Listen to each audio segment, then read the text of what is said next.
Oh, technology. It's a beautiful thing when it works. And we wish you a very pleasant good afternoon as we welcome you into a Tuesday edition of the Lion Country Kia Goon and Ironhead show here at Quaker Steak and Lube in State College. Jeff Byers with you. I believe Chris Buganati is joining us shortly and hopefully done panicking because of my ineptitude with the technology, but I think we are able to get things going here. Lots to get into today. First of all, we're going to recap the Olympic wrestling trials. If anybody can help me out, if you want to shoot just a email to me. Again, I struggle sometimes with technology. I am having a devil of a time finding the results for the Penguins and the Flyers playoff games. Just not finding them anywhere. So if somebody wants to help me out with that, I'd be much appreciative. Very curious to see how the Pennsylvania hockey teams are doing here in the postseason. It's for some reason I'm just not finding the results here, at least not yet. I'm sure we'll be able to in short order once people point me in the right direction.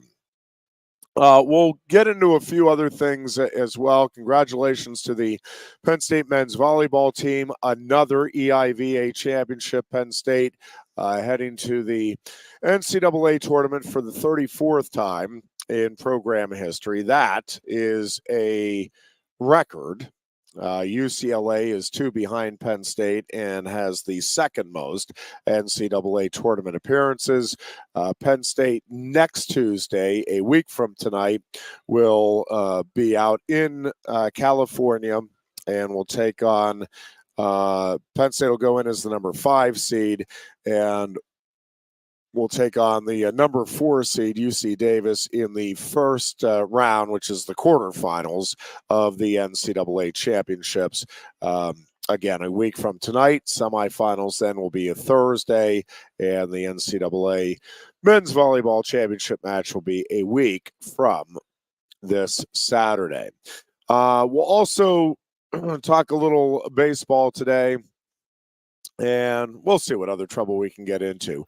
Just want to start with the Olympic trials. And first of all, locally on Sports Radio 98.7 The Fox, we were able to broadcast both sessions on Friday and then provide updates throughout the day on Saturday. I also had the opportunity to record a few of the matches, and we'll figure out how. I don't know if we'll post them in their entirety or on the website, at least post some of the highlights from the weekend's action.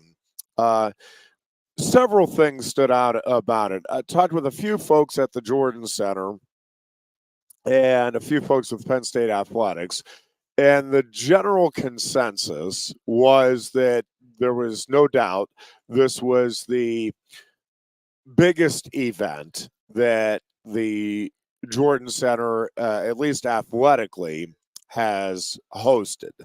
There were a lot of moving parts and a lot of different people that are involved and have to come together for the planning and then execution of that plan for an event like the Olympic trials.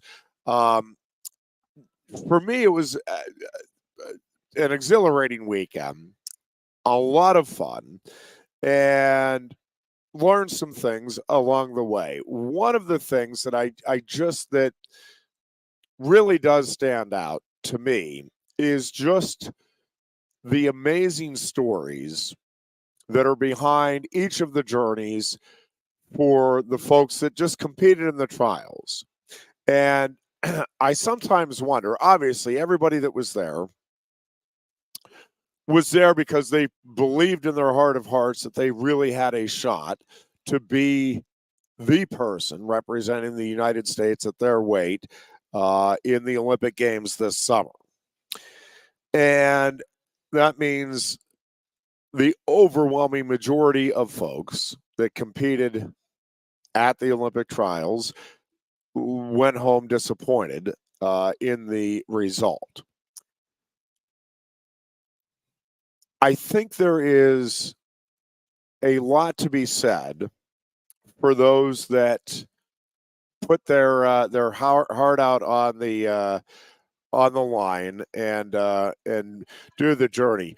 It's no problem if you weren't. I wasn't sure. I know it's hard to believe that in the communications business, sometimes communication is not our strong suit. If you're not planning on being here, I appreciate your stopping over. If you're planning on being here, great. No, I am. I didn't know if you needed me to set our wonderful equipment up here before I got us live on 98.7 The Fox. Yes, so my mix-up, and I appreciate. Thank you. Yeah, no sweat. We're all set. We're here. By the way, I know you were having some issues with it. Both the Flyers and Penguins are undefeated in the playoffs so far. Yeah, neither team has lost a playoff game. I keep Googling and it keeps coming up empty. Yeah, don't worry about it. Awesome. That's what I was hoping to hear. If you were to try to find any information about a playoff loss by either the Pittsburgh Penguins or Philadelphia Flyers, you couldn't do it. Not going to find it. Yep. Great news. Go, baby. That's what we like to hear. So, couple of other things with the Olympic trials this weekend. I think it is one of those things where if you are a Nittany Lion Wrestling Club coach, okay, so the Jimmy Kennedys, Casey Cunninghams, Jake Varner, I'm going to end up leaving people out, Mark McKnight, Cody Sanderson, Cale Sanderson, Bo Nickel. I think those were the ones that were in the corners over the weekends. If I'm missing and forgetting somebody, I sincerely apologize, but I think that's, if not the complete list, close to it. And I was thinking about this. I don't know that there are other sports, and maybe there are, and if you want to comment on our live stream, that would be fine. Or if you want to text me, I was trying to think of other sports where you have at this level athletes who are coached by the same people that are competing against each other. And I'm sure it happens. Maybe swimming. I mean, there must be like some. There are probably some other Olympic sports like golf, that have this kind of trial setup. Yeah, maybe. But there's not many. And I was thinking about it as I was watching kind of the things played out there on Saturday night and Saturday afternoon, for that matter, with Rutherford and Lee. But there has to be tremendous pride and satisfaction within the Nittany Lion Wrestling Club that the two left standing, that you were going to have, like they knew going into Saturday that the Nittany Lion Wrestling Club would have at least half of Team USA here for the Olympic squad in 2024. Work still to be done, and we'll get to that in a moment. To get all six weights qualified. But on Team USA at the six Olympic weights, they knew they were going to have 3 of the 6, meaning they knew that they had both finalists in 3 of the weight classes. Again, there has to be tremendous pride and satisfaction in that. But, and in all 3 cases, I think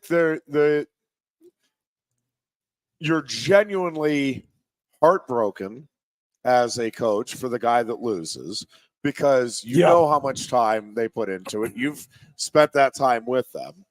And obviously you're exhilarated for the guy that wins. Can you shed light on the speculation that is why Cale was not Matt's side when he had 2 of his guys going against each other? So one of the things that did come up, and I don't know, I don't know that there is a right or a wrong answer to this. So, yes, I think Cale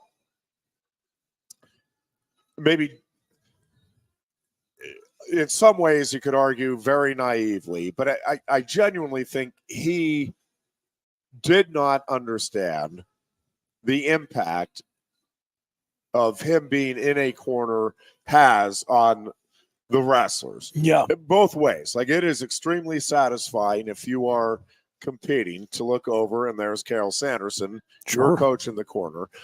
But you certainly can understand, and I can guarantee you the intent is not Cal is picking a side here. But again, you have two wrestlers. There are, I think, officially 6 coaches, and Bo Nickel is kind of a 7th this year here for the Nittany Lion Wrestling Club. And you have 2 coaches in each corner. So Cale traditionally has, at the Olympic trials, and I think maybe even at the U.S. Open, although I might be wrong about that. But traditionally at the Olympic trials, if he will go to the corner of the kid who, if there is a battle between a kid who is currently in college and an alum, Cale traditionally has gone to the corner of the college kid. Now, you have got to understand the history and the relationship that Cale has with David Taylor. Yeah. Which is arguably as strong as any athlete and coach, maybe in the history of college sports. I am not overstating it to tell you that David idolized Cale, and David's vision and dream for himself was to literally follow in Cale's footsteps. Originally committed to Iowa State because Cale was there. Came to Penn State because Cale came to Penn State. And David knew, and his family knew Cale, I'm forgetting the exact age, but a very young age.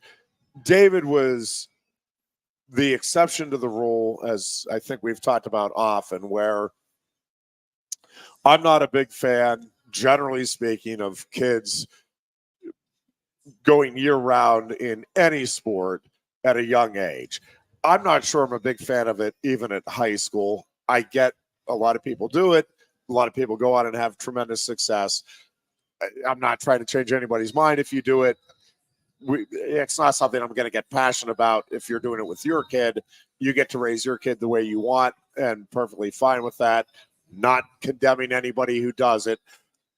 To me, I think it's better in the overwhelming majority of cases for kids to get different, if they're athletically driven and athletically gifted, to get the experience of the different seasons, get a break from whatever the sport may be, and be able to test your talents and develop your talents in other fields and competitive venues as well. David was a kid, and I mean, it came from within. This wasn't, I know his family well enough to know that this wasn't them saying, listen, by God, you can get to college, and wrestling is the way you're going to do it, and you need to go to practice. This was David at like age 6 and 7 saying, this is what I want to do. I love this.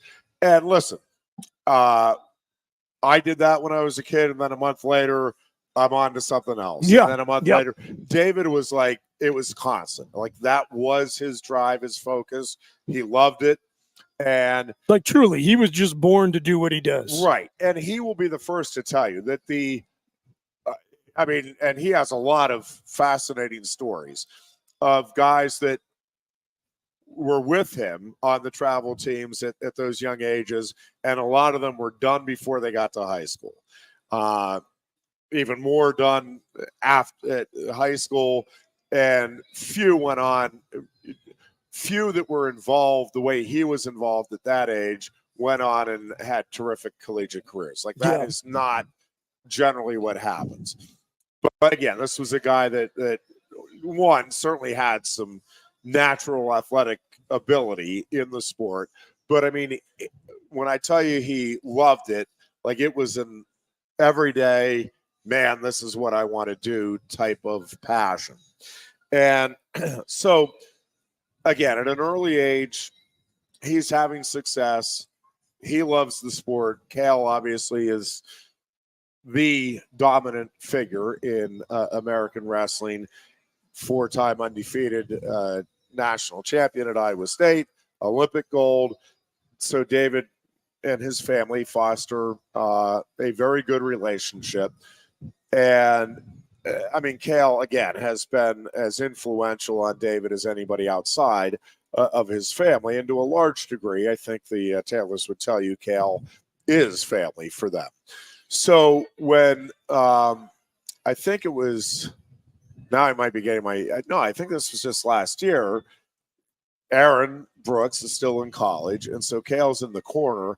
And I truly don't know. I'm not even trying to be secretive. I don't know all of the details of what went down, but I know there was some hurt feelings on Taylor's part. And I'm not looking to you shouldn't read too much into it, but I mean, you can understand. I think I can certainly understand why, hey, this guy that has been in my corner all along, now he's in the opposing corner.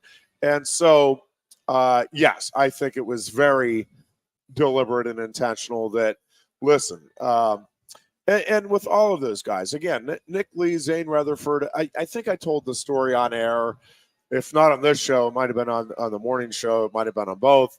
I've been telling it a lot lately. But Marco Vespa, who was a reserve on the Penn State Wrestling team for the last 5 years, and most people will know him best as the guy that went out and cradled Spencer Lee at the Bryce Jordan Center. Came out like a ball of fire, caught him in the cradle, had him on his back. Spencer got out. Spencer eventually goes on and gets the technical fall. But it was as electrifying a moment as we've ever had with Penn State Wrestling. For those 2 or 3 seconds, I mean, that was... You can dine out on that story for many years to come. Absolutely.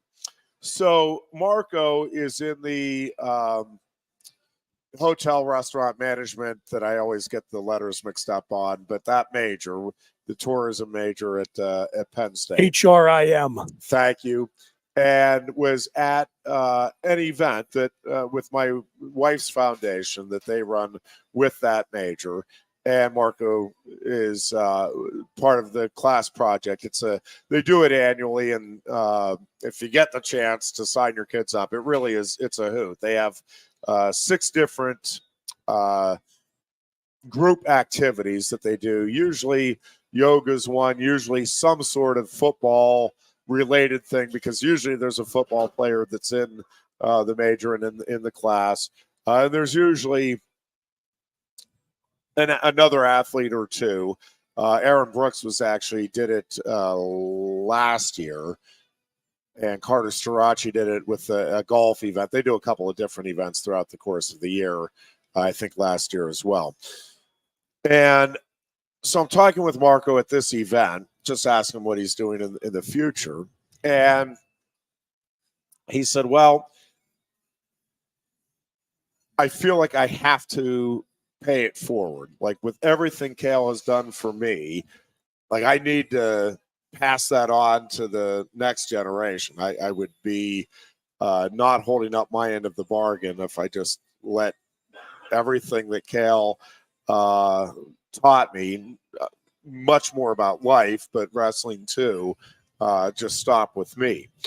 And the number of kids who have come through this program who have similar messages, whether they're getting into, Marco's he'll get into coaching and teaching, and a lot of these guys do that. But even the ones that are like, nope, I'm moving on into business or whatever, there's still that, yeah, but I'm also going to be reaching out to young people because I believe in the meaning of living a purposeful life, which Cale and the staff talk about all the time. Reminds you of another great coach we had here for a while. It sure does. And it's interesting. I had I don't know that she'd want me to say who it was, and there were a couple of things that we agreed would be off the record, but I ran into a local friend who's been around this area for a very long time earlier today, and we were talking about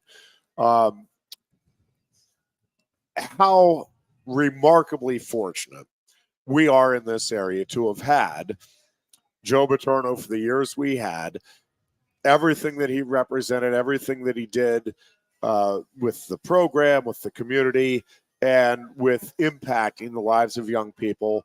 And then to have Cale Sanderson and a bunch of others, by the way, you go back to Gene Whetstone and Russ Rose, and I'm going to leave people out, and I don't want to do that.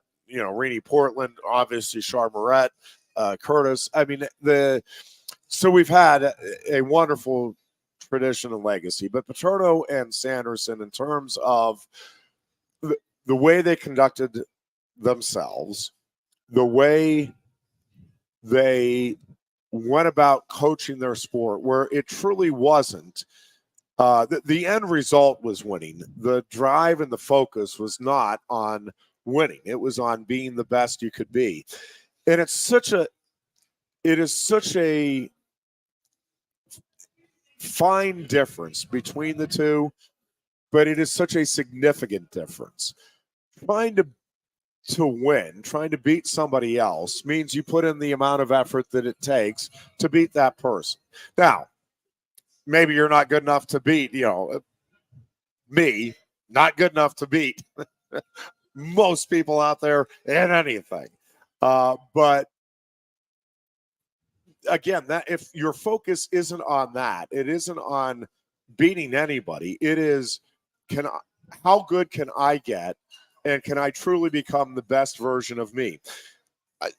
I just think of the guys that have come through the program that I've gotten to know and talk to, and really appreciate, who were not the elite, not the David Taylors and the Aaron Brooks.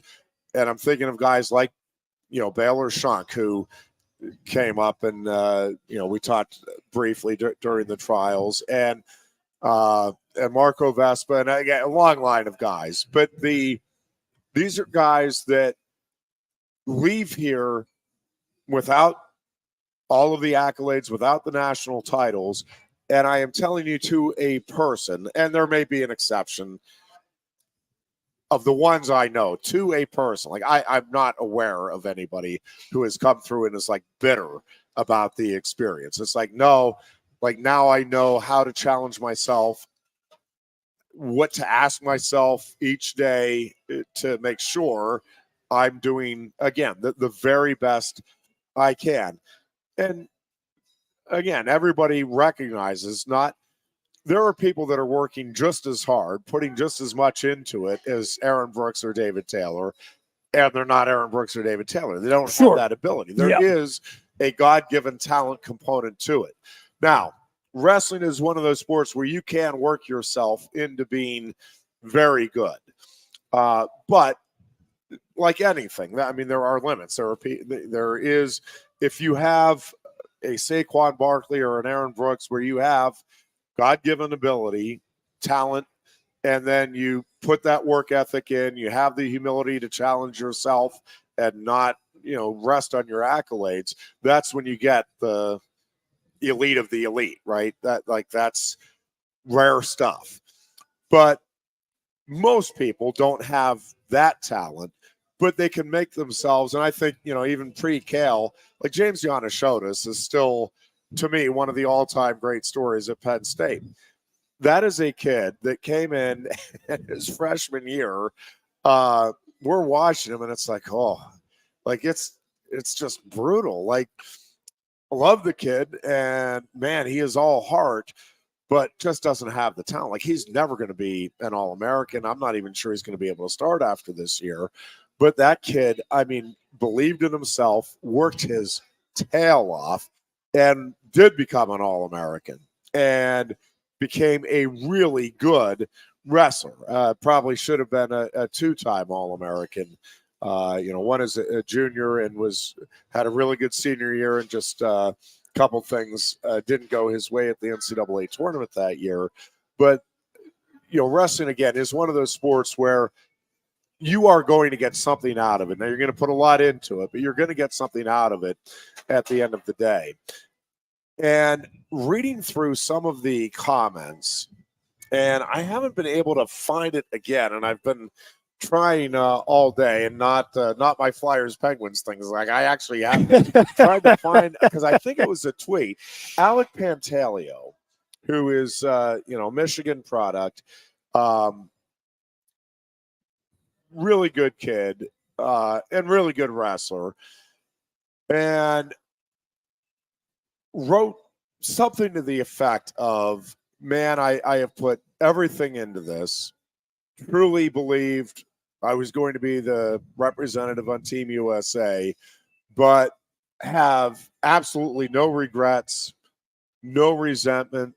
Like, this sport has taught me so much and has made me such a better person. And I know there are an element of folks out there that it's like, oh yeah, Penn State, they act like it's all about just they're grateful and they're happy. Yeah, it's easy to be grateful and happy when you're winning, and that's a fair point. It is.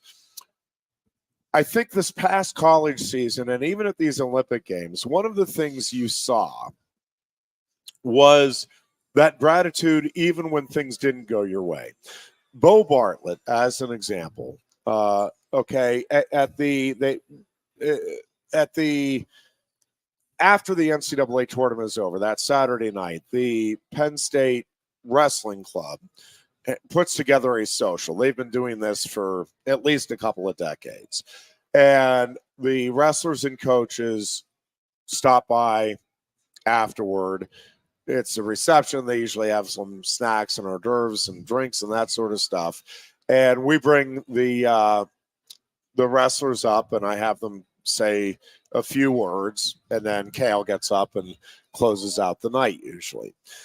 And this year, Bo Bartlett and Mitchell Messenbrink, who both lost hard-fought matches in the NCAA final, to say the least, both got up and talked about how they had nothing but gratitude for the experience. Bo said he truly had no regrets. He went out and did everything he could, got in on a great shot, got behind, and the kid made a great move against him. Jesse Mendez wins the title. He's like, I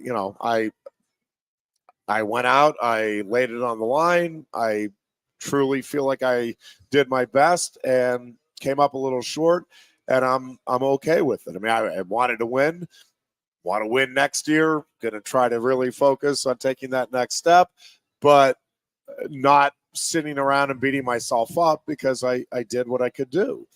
And Mitchell Messenbrink, a similar message, just, again, grateful to be part of the team, grateful for the opportunity to get that experience, to wrestle a guy like David Carr, and looking forward to the future, which obviously is very bright for him. Can I derail you for just a Absolutely. second? Because that you bringing up Messenbrink reminded me of a question I wanted to ask you off the air. Yep. But since we're on the air, multiple people have brought this up to me. Is there any kind of serious discussion about movement toward, once the riding time point is locked, adding it to the scoreboard prior to the end of the match? Because that obviously was relevant in that match, along with all the crazy at the end. I don't know if you have any insight. I don't want to go too far, but there's been some speculation that maybe he lost track of the stalling points, but that if you know for sure the point's locked, why not put it on the board so you know what the actual scoring scenario is? Yeah, so the two things I have argued for years now, and I've got nowhere with it, that I think college wrestling should change. That is one, is once you are guaranteed the riding time point, just put it up so everybody knows. Right. Now, obviously not until it is secured, but once it is secured, yes, then by adding it, I do that when I'm reporting the score now. Yeah, sure. So if it's like a minute left and this guy has 2 minutes and 10 seconds of riding time, I'm like, well, the lead is I now find it actually jarring 10-1. just as a viewer watching it, because I'm like, the score on the screen is not reflecting the actual situation that they're in. Yes, I think they should do that. I don't know if I have not heard one way or the other whether or not that is something that they are looking to do or not. I genuinely don't know what the argument against it would be. Right. Like why would you? No, we absolutely we can't post that point until after the match is over. Like, okay, why would that be? Because I mean, it's a functional, it's a secured point. Yes. Like there is no way you're not going to get that point. Yes. So And why would you not have the scoreboard reflect it? It would make it easier for the fans, certainly for the wrestlers if you're in a tight match to know definitively, all right, this is the score and the situation. So that I think, yes, should happen, would make a ton of sense. I have not heard whether or not that is something that they are considering. The other one, to me, and it drives me crazy, but in actually talking with a lot of people, including some of the coaches here, they don't seem nearly as bothered by it, but is if I am riding you and you turn in and you grab my leg and now I'm fighting you off, I am still getting the riding time. That riding time clock is running because you have not secured either a reverse or an escape. Yeah. You are still in the process of trying to get the reversal. Well, if you hold my leg up in the air and I'm bouncing up and down on my foot for 30 seconds, I, in a purely defensive posture, with my leg up in the air, having no control on you whatsoever, you added 30 seconds to your ride time. 30 seconds of riding time or whatever it may be. To me, once you now I'll tell you what the argument that the coaches and others have said to me the other way on this, and I'm still adamant that this should be the rule. To me, once I lose control and you are again in the process of trying to get an escape or a reversal, I just think there should be a signal, whether it's X or whatever, but cut the riding time. Nothing else. Just boom, no riding time now. We're kind of in a neutral position. And even if I come back around and you never get the escape or the reversal, to me, you still should not be getting riding time against you when you're not being ridden. Now, what I've had said to me is, well, listen, to some degree that makes sense, but if I have the choice when I'm on the bottom, if I'm in that position, hey, take the point and secure it, and I'm like, well, yeah, I get it, but if you're wanting to work, I don't know why you would be penalized for trying to work to get the reversal and get that second point.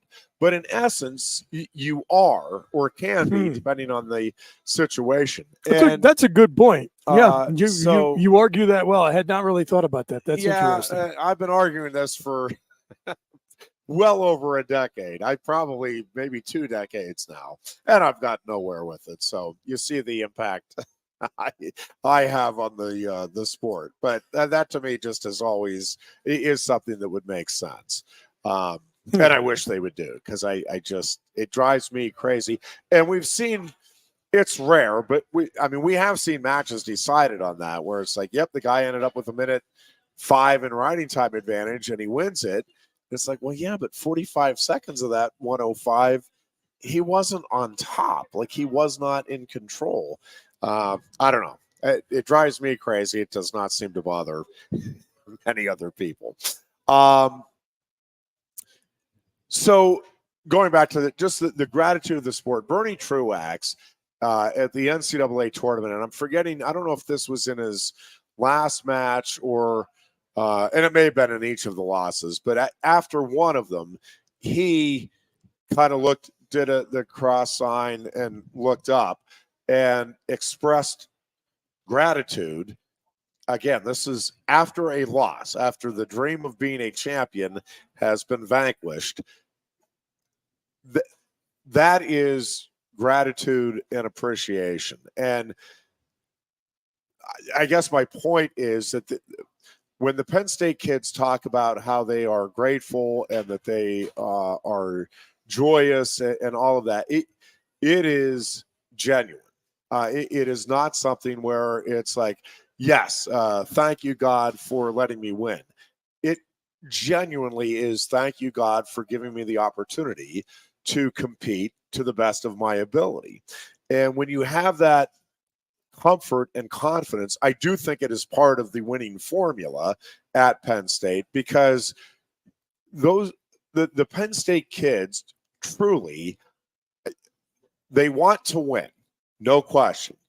But it is not how they are defining their lives and whether or not the effort they've put into this sport is worth it. And I don't think that's necessarily a common thing. I think it is getting more common, and I think it is because of the influence that Cal and Penn State are having on the sport. I don't remember, and I'm not saying that nobody ever had this viewpoint in the history of wrestling until Cal came along. I am telling you, I do not remember when I was growing up as a kid, guys losing at the Olympic trials or losing in the NCAA tournament and coming off smiling and saying, I did the best I could. Man, I'm so grateful for the opportunity. Like, it was, when I was growing up, it was a lot of, well, if I didn't, and famously, there were a couple of Iowa wrestlers who threw their runner-up trophies in the garbage. Like, well, this is worth nothing. Well, that is, my opinion, truly a shame that you don't see value. And again, even if you don't place, the value, again, winning is important. You're in it because you want to win. Well, it's because Iowa's Cobra Kai. You understand that? Like, Tom Brands could literally be the sensei of Cobra Kai. You put that guy in a Cobra Kai gi, and he could walk straight off the mat onto the movie set, and no one would blink an eye. There's a good 80s movie reference, Karate Kid for you folks. Or what's the Netflix show about Cobra Kai for the younger folks in the audience? Yeah. There you go. But so I do think that gratitude component is a big part of it. And again, when you have the belief in a higher power and the belief that you are given that skill set by that higher power and you're using it because you want to honor that, it truly does take the pressure off in those key situations. Which I think is a misperception a lot of people have. I think when they see guys come off the mat and they talk about their faith, they assume that they're saying, well, God helped me win. And they say, well, what about the other guy? He wasn't on his side. Right. He was on yours. I don't take that away from it at all. I think it's what you just said. It's just this sense, more of, like you said, more a sense of competing against yourself. And it's my potential and the ability I have versus my willingness to put the work in to realize it. Yeah. That's the way I take it. And I think that's exactly right. And the other thing, like for Aaron Brooks, for example, like there is no question.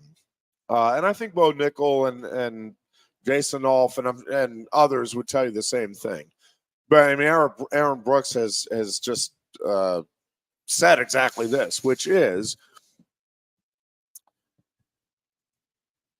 we all have different gifts and are able to spread our faith or our beliefs. Not everybody's spreading faith, but whatever you want to use your platform for.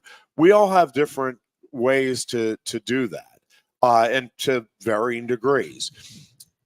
What Aaron will tell you is that he truly believes he was put on the planet to follow God's lead, and that wrestling is the vehicle through which he can spread that message. Yeah. Whether you buy it or not, that's up to you. And I'm not here to preach to anybody about anything. That's above our pay grade on this program for sure. But Aaron genuinely believes that the way he honors God is by going out and wrestling to the best of his ability. Again, not by winning, but he believes that he's been given this ability because, yes, through winning, bigger audience, bigger opportunity. So it's not really the winning, it's the doing the very best you can. But I think in Aaron's case, doing the best you can means winning, because that dude is different level.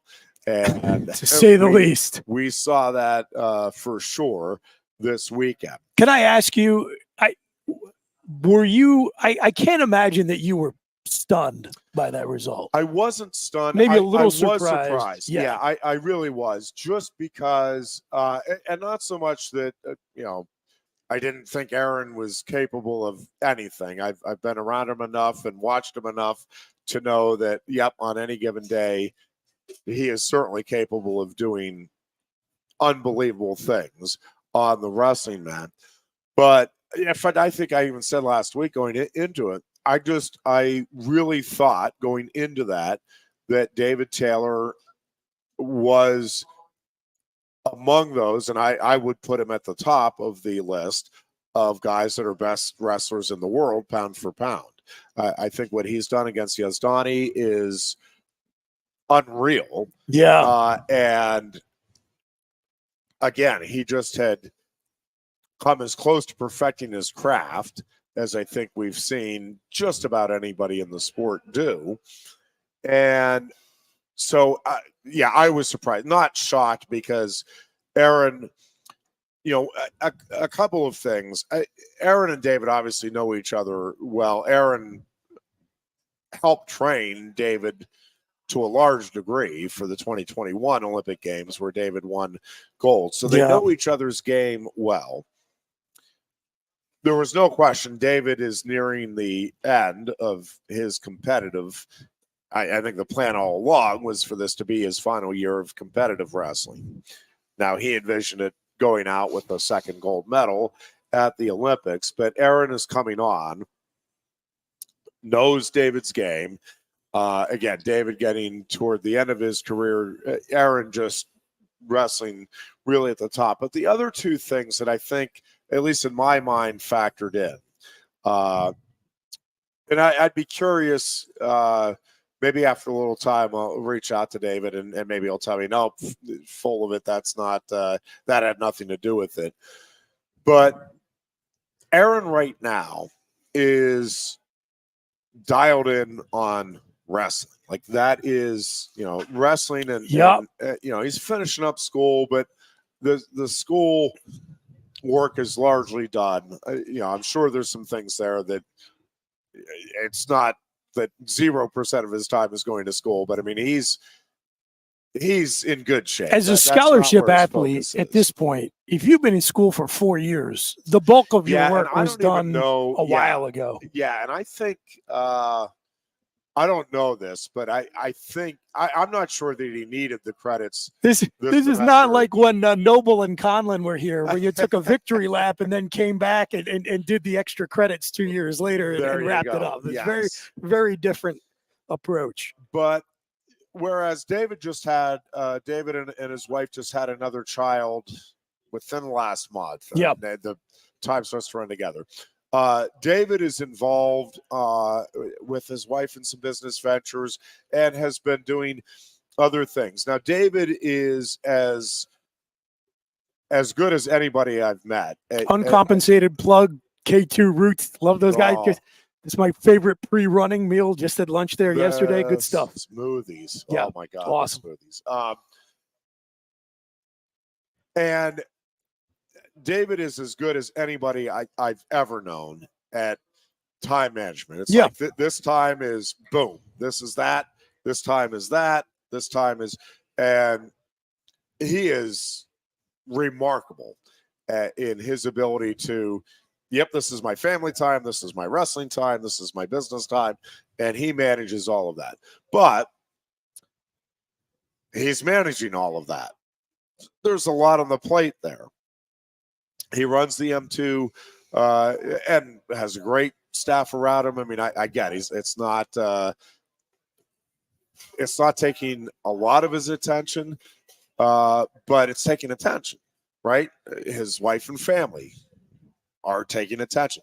Aaron's focus is wrestling. Yeah, it's kind of right to play off that too. One of the things that I thought about, which is right along those same lines, is I would think there is maybe something of an advantage to having just come off a competitive tournament, right? Yeah. Like you just can't get the same juice out of a practice situation as you can.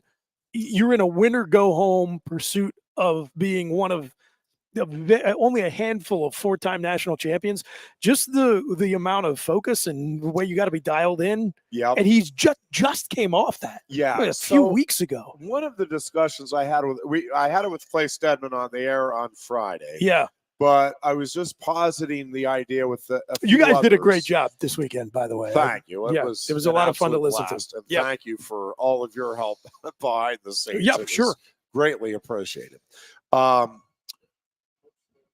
But one of the things that I just think it's an interesting talking point. I don't know that we necessarily had any definitive answer, but I believe that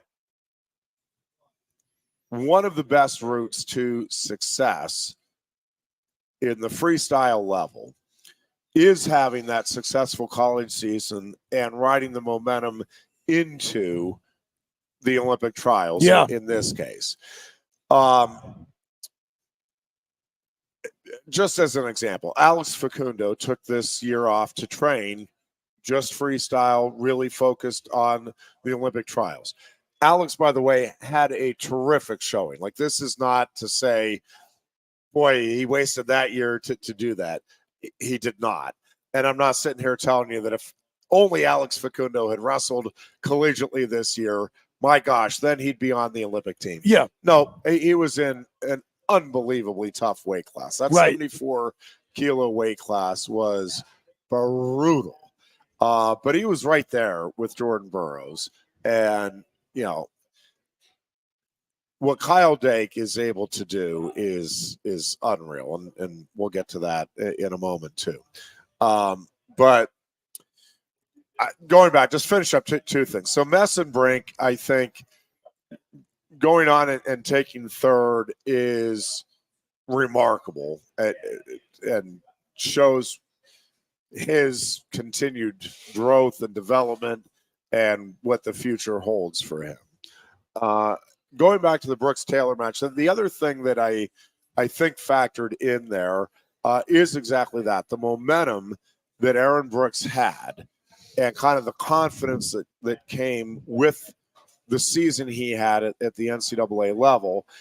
And David has been training, but has really picked his spots, and there have not been many spots where he's picked to go out and compete. And again, I'm not sitting here telling you that if David had competed in 3 more tournaments, boy, then he would be on. Not what I'm saying. I believe there is something to momentum. Just like we get into this debate every now and then, and we see teams react both ways. So it's not definitive across the board. But in this particular matchup, I do. I think Aaron's momentum, his familiarity with David, his youthfulness versus Taylor's experience, I just think in this particular instance, all of that played in Aaron's favor. And, he rode it to a spot on the world team. We talk about it in the playoffs every now and then, where do you want to be the number 1 seed and have that week off? Yes. But if it is a team that is riding a wave of momentum, like, it would have been interesting. And, man, I wish we could have found out if the Penguins had gotten into the playoffs. Like, they were red hot. Now, we've seen teams red hot and then they get swept in the opening round. That has happened.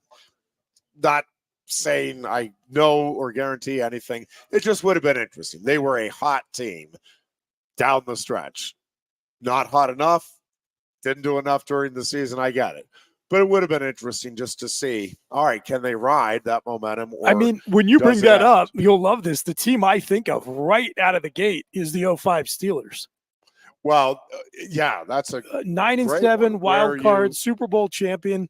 And I remember I was actually at the Pittsburgh-Chicago game in Pittsburgh, the famous one where the bus trucked Brian Urlacher at the goal line. So my buddy had won tickets to it, and so I went with him. And I remember I was at their place getting ready, and they were like kind of joking about winning 8 in a row, which is what they needed to do at that point to be champions. I told them, I said, hey, listen, man, I am telling you, I got no dog in the fight here. Don't be shocked if that happens, because just thinking, kind of the way they're playing and what they do well and the way this stacks out. Sometimes, I bring up the example because I know probably a lot of folks in the audience will remember that and be familiar with it. That to me is the best example of a team that catches, just the ball starts rolling downhill and then the momentum grows and you just can't stop it. And to me, pulling back to the tournament this past weekend, just watching Brooks and the confidence level he had, it looked to me like he picked up precisely where he left off, walking off the podium as a Hodge Trophy winner. I was like, man, this guy was already riding so high. He carried all of that into the Olympic trials. And I mean, he's just an unbelievable talent. There is no doubt about that. And I think back when Lee beat Rutherford for the first time coming off the NCAA tournament. Yeah. It's not across the board, and I understand that. And you can cite plenty of examples of guys who won NCAA championships and were riding that wave of momentum and ran into somebody at the trials or some buddies, and they were up against it. But I do think I don't think you need to take time off. I think freestyle and folk style are close enough now that I think just, again, riding that wave of momentum, having the competitive feel of that, and that timing is just about right, where it's like, okay, you're kind of have that, you're kind of a mini peak for the Big Ten tournament, peak big time for the NCAAs, and then you have that month-ish that's about right. It gives you a little bit of time to power down and then to work your way back up into, all right, ready to go. It's kind of the time from, mid-February to mid-March in the NCAA season, where it's like, all right, now we need to start getting the body rested, getting ready to make that push so that you're at your very best at the NCAA tournament. And so I just think that timing is good for the college kids. And all of those things, again, come together. I do think, to go back to where I started with the, having Zane Rutherford and Nick Lee and Aaron Brooks and David Taylor meet each other, and Kyle Dake and Jason Alf. I mean, the first two, I think for Penn State fans, it's tougher because, I don't know anybody with Penn State that doesn't love and admire and appreciate everything that Nick Lee, Zane Rutherford, David Taylor, and Aaron Brooks have done, given to the community. And I think anybody who knows their families, like you love the families. There's nothing there. It's not like any one of them. It's like, well, yeah, he's a Penn State guy, but man, he was kind of a jerk that one day. Like they're all like guys that you would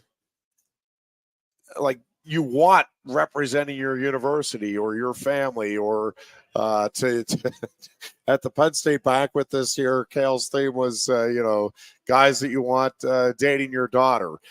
I think anybody would be happy to have any of those guys, because they're just genuinely good people from genuinely good families. They're doing it the right way, that they have their priorities in line, the whole bit. And so, again, you're heartbroken for Nick Lee and David Taylor, because you know what the dream was. You know how much they put into it, and they were right there. And Nick Lee's got another run at it left, don't you think? I think he does. Yeah. and David has an Olympic gold medal. It's not, it's hard to sit around and feel badly for him. The guy is going to go down as one of the legendary figures, not just at Penn State, but in U.S. wrestling history. And again, he is well positioned to make the transition and has all kinds of options. Yeah. And if he wants to get into college coaching, he can do that. If he wants to continue to grow the kids program that he has developed, he can do that. If he wants to explore doing both and all and more, all of that stuff. He has enough business savvy and all of that. I mean, the world truly is his oyster right now. And so, I don't think many people are sitting around having a pity party for him, but like, that dude was absolutely committed and believed deep in his soul that he was going to be a 2-time Olympic champion, and that's how he was going to go out. And that's a shock to the system when that doesn't happen. But you feel, obviously, again, great for Aaron Brooks. Yes, sir. Feel badly for Jason Nolf. Great win over Jordan Burroughs. Just an absolutely terrific match. And just couldn't solve. Kyle Dake is so tough to get in on. I've just never seen anybody other than Dake that Nolf can't get to the legs, let alone finish. I mean, Nolf usually not just gets to the legs, but finishes. He cannot get to the legs of Kyle Dake, and he can do it with seeming ease against everybody else. Yeah. If you look at that blast double he hit against Burroughs, I mean, that was a very Burroughs-esque win that Nolf had against Jordan Burroughs. And you thought maybe, I thought maybe, hey, this could translate into the Dake matchup. And Kyle Dake just never allowed him to get near. And I think most people now know Kyle lost his father about a week before the trials. And that is obviously very, very tough stuff to go through. So you feel great for Kyle Dake and his family, awful for Jason Nolf. And again, you had 3 of those situations, and there were lots of others obviously throughout the weekend where you had Penn Stater versus Penn Stater or Nittany Lion Wrestling Club against Nittany Lion Wrestling Club. And a nice sprinkling of Pennsylvania natives from guys who were neither affiliated with Penn State or NLWC, right? Yeah. Like, pretty wild. If you add, I think it was Mark Wogenrich at SI who first pointed this out. Sorry if I credited the wrong person. Bonus mention for you, Mark. But just the sheer number of when you put together Pennsylvania natives plus Penn State wrestlers plus Nittany Lion Wrestling Club, just crazy. That was pretty much all the brackets, right? Yes, I mean to a very large degree. The other thing that I just want to hit on, then we'll take our first break about 30 minutes late, is that all sports have different traditions and things that I think fans love and appreciate. One of the things, and I strongly prefer folk style high school, college wrestling versus any of the disciplines we saw this weekend. I like freestyle. Greco-Roman is just a tough watch for me. I appreciate, I mean, the skill that those guys have is not questioned. It's I'm not going to lie. I turned it off immediately. Yeah, it's just not as for me, just not as fun to watch. But I will say getting to hear and know some of the stories of those guys, sure, it is amazing. I mean, again, heartbreak for some of them, obviously, a lot of them. And then, the just exhilaration of realizing that dream to be able to represent your country and compete in the Olympic Games for that one individual at every weight class is special. And some of the women's wrestling was truly spectacular, and there's some great stories. That was pretty good. Yeah, I watched a fair amount of that. There were a few of them that are just fun watches. Like they get the aggressive component to it. They are entertaining, offensive oriented, and that was fun to see. I think that's going to be good for the overall continued growth of the sport. But I love the leaving the shoes in the middle of the mat to signal retirement in our sport in freestyle wrestling.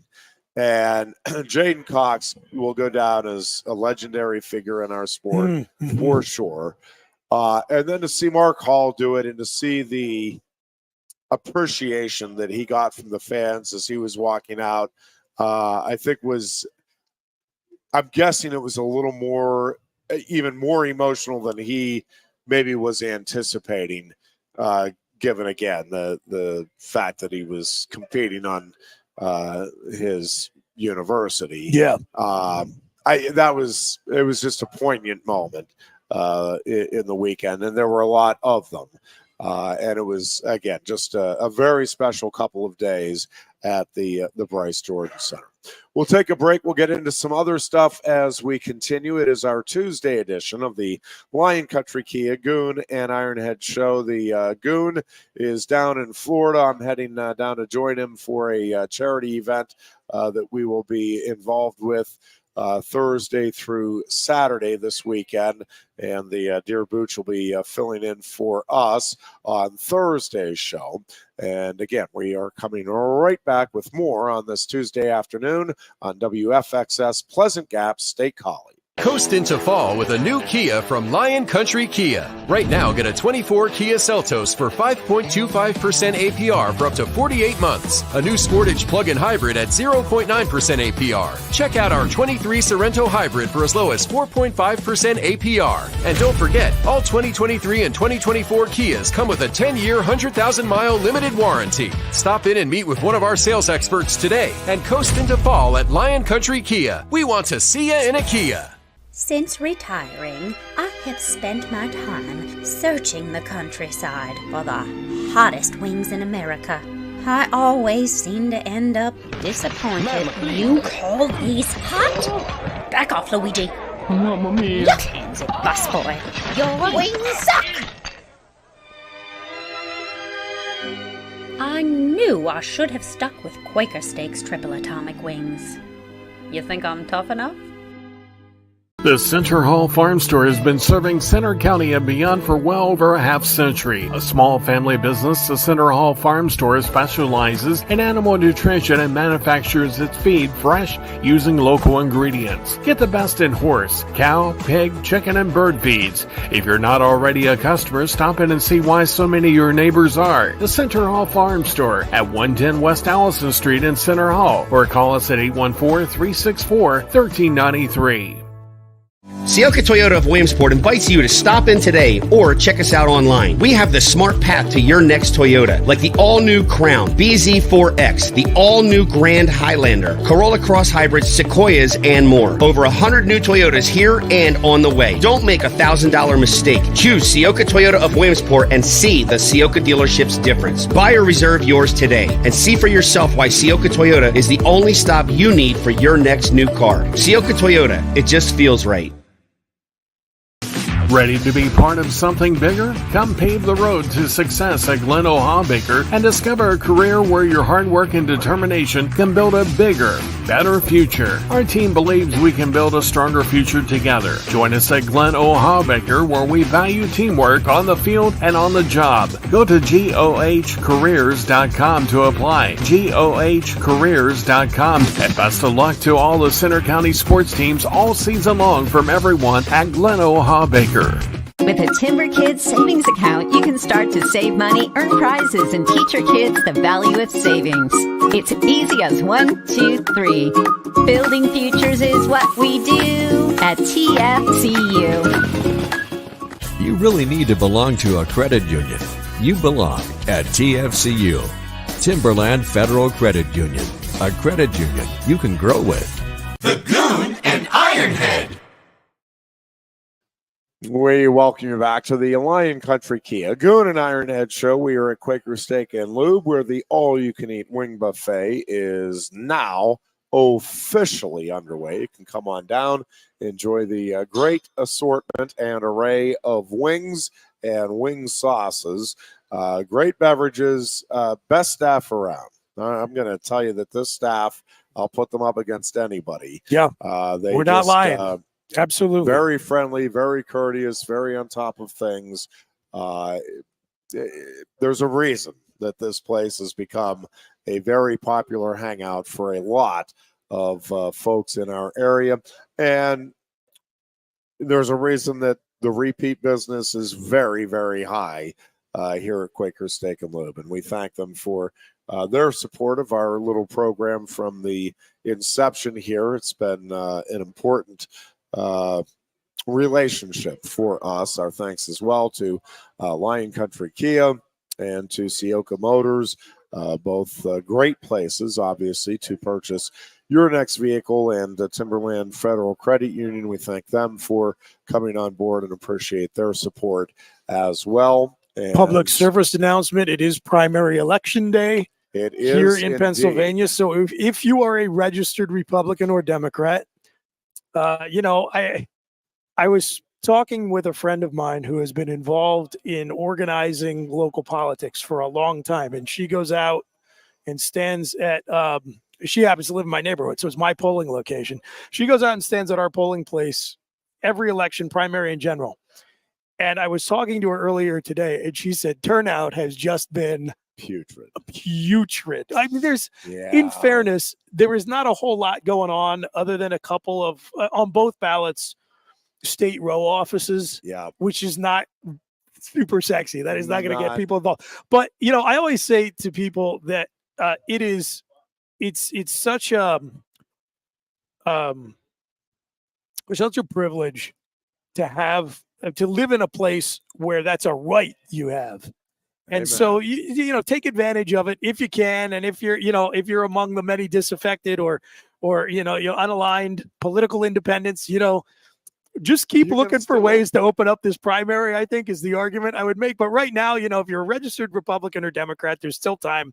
Get to the polls and, get your sticker. Let your voice be heard. Yes, sir. Even if it's just a very quiet little protest vote. There you go. You can do that as well. But, would strongly encourage that as well. Okay, so I got a couple other wrestling questions for you before we move on. So Spencer Lee won his weight class, right? He did. Beat Thomas Gilman from the Dandelion Wrestling Club in 2 really good bouts. I think Gilman had moments in both that he just missed on, but yes, Spencer Lee, that kid is amazing. Fantastic. Yeah, he is. So a little weird, right? Going from the transition of rooting against him to now he's Team USA. Yep. So go Spencer Lee. Do you think is he the favorite to win the gold? Well, so it's going to be interesting. So that is one of the 2 weights right now that the United States. Oh, we still need to qualify there. Okay. It's not even short of going to the Olympics in. So both Spencer Lee and Zane Rutherford need to go to Istanbul, Turkey. And the way it works, and I don't know all of the different tournaments that you can qualify through, but basically you qualify your country through either the finish at the previous World or Olympic Games for that year's World Championships or Olympics, and then through a variety of qualifying tournaments. The United States does not go to all of the qualifying tournaments. I don't know what all they do, but it's not all of them. So there's the Pan Am qualifiers. I think the U.S. felt good about getting all of its weights qualified at that. And did not at 57 and 65. Now it was Zane Richards and I think Rutherford. I think it was Nick Lee that competed at the Pan Am championships at the Olympic qualifier there. I might be wrong about that. I think that's right. But they did not finish in the. I think they needed to win that one. So anyways, this last chance qualifier at 4 weights, the United States is qualified in men's freestyle. And so Zane and Spencer, they got to finish in the top 3. 3 at this tournament. Now, if they finish 4th, they're still on Team USA, but they don't compete at the Olympic Games, which obviously is the whole the whole objective. Right. It's going to be a pretty meaningless representation for them. If they don't get that opportunity. So they'll go to Istanbul, Turkey. It's May 9th through the 12th is that last chance qualifying tournament. And yeah, Spencer Lee at 57 kilos and Zane Rutherford at 65 need to finish in the top 3. Now, do you know, the weight. Is there competition at that tournament going to be largely other countries' qualifiers? Or yes. Okay. So yeah, it's going to be a lot of countries in the same boat. And the I don't want to overstate like, oh, this is just easy breezy, nothing to it. That's not true, but it's also true that they're not having to get through the best in the world here to be able to finish in the top 3. Like, because if you've already qualified, you're not there. Right. Yeah. Okay. So it will be like, again, I don't want to overstate. It'll be bitterly disappointing if Spencer Lee and Zane Rutherford in particular, because of what those two are, who those two are. I mean, bitterly disappointing if they don't finish in the top 3. Understood. For sure. Now, so if they get in there, it's interesting because, yeah, I think Spencer Lee, he won't be ranked as one of the favorites, like worldwide, people, because he just doesn't have the senior level pedigree at this point. He doesn't have the resume, but I don't think anybody would be shocked, and anybody that follows wrestling, even on the world stage, like they know Spencer Lee and they know what he's capable of. And I don't think, if he wins it, like, I don't think it's going to be shocking and, oh man, I can't believe Spencer didn't win it type thing if he doesn't. But he is definitely right in the mix. And same thing with Rutherford, even though 65 isn't qualified yet either. I think, presuming the U.S. does qualify those 2 weights, I think they certainly can medal and win gold in both of them. Again, the Olympics, there is just so much great talent there. Sure. I mean, stating the obvious, but I mean, there are countries where this is freestyle is what they're doing year round from the time they're young. And again, advantages, disadvantages to that and everything. Yeah, but, that's interesting. That's a good point. Yeah, so but I think the United States, I just think the 6 guys that the U.S. is sending over there, again, no guarantees with any of them, but assuming they do qualify the final 2 weights, I really do think the U.S. has a chance to medal in all 6. Like, I don't think there's a guy the U.S. is sending there where you're like, oh boy, it's really going to be surprising to see them. Is there a national team title, or do they not do that? With the Olympics, I think they must, because they do it for the World Championships. Okay. I can't imagine why you wouldn't. Now, I don't know if they get medals for being the top team, but you're certainly keeping score. I don't know if even if officially not, you're going to know. I think, though, officially that they do. I'll have to double check that. I know they do it for the World Championships, so I don't know why they wouldn't do it for the Olympics. But then again, I don't know why you wouldn't have 10 weight classes in the Olympic Games. So what do I know? But yeah, so the U.S. still has to qualify 2 there. All 6 of the Olympic trials winners in women's wrestling are in the Olympics. They've already qualified all 6 weights there. And then 3 of the 6 weights in Greco-Roman are qualified. So they need to try to qualify the other 3 weights with that last chance tournament, which will be also in Istanbul there, May 9th through the 12th. So still 5 weights among the 18 across the 3 disciplines the U.S. wrestling needs to try to qualify here for the Olympic Games in Paris this summer. Okay, so my last wrestling trials question. Yeah. And this is probably the spiciest one for sure, is just all of the stuff around Jordan Burroughs this weekend. Yeah. And so to give a real super quick recap for people who don't know what I'm talking about, Jordan Burroughs, great. I mean, tremendous wrestling career, huge part of Team USA, was color commentator on this year's NCAA wrestling tournament. Yep. And it was known that in a couple of weeks, the guys who were there, some of the guys who were there wrestling, were going to be going up against him in State College in this tournament. And so he made a comment on air about Carter Starachi, where he said, if I see Starachi in a few weeks, I'm going right after that bum leg. Yeah, and basically said that that's what the guys in the tournament should be doing. Yeah, right. Which I'm sure is true. I don't know if I was like being paid to be the color commentator on a college sporting event. I don't know if I would say that out loud. But like on the other hand, I'm always one for speaking the truth. So, but whatever. And Bo Nickel took exception to it and called him out on Twitter. And so then Burroughs fires back, and as Ironhead, as I was saying to you during the commercial break, one thing that I have noticed with wrestling, and I can really appreciate this from both sides, because I think hockey is like this a little bit. More hockey, for sure, of the four quote-unquote major American professional sports, hockey is the most niche, right? No question. And if you're a die-hard hockey fan, you've probably been watching it for years, and you know all about the history of the sport, and you love the teams and the players, and you feel passionately about that. And those are great fans. Hockey fans are great fans. But you also understand, in order for the sport to improve, it needs to grow. And in order for it to grow, casuals need to come in.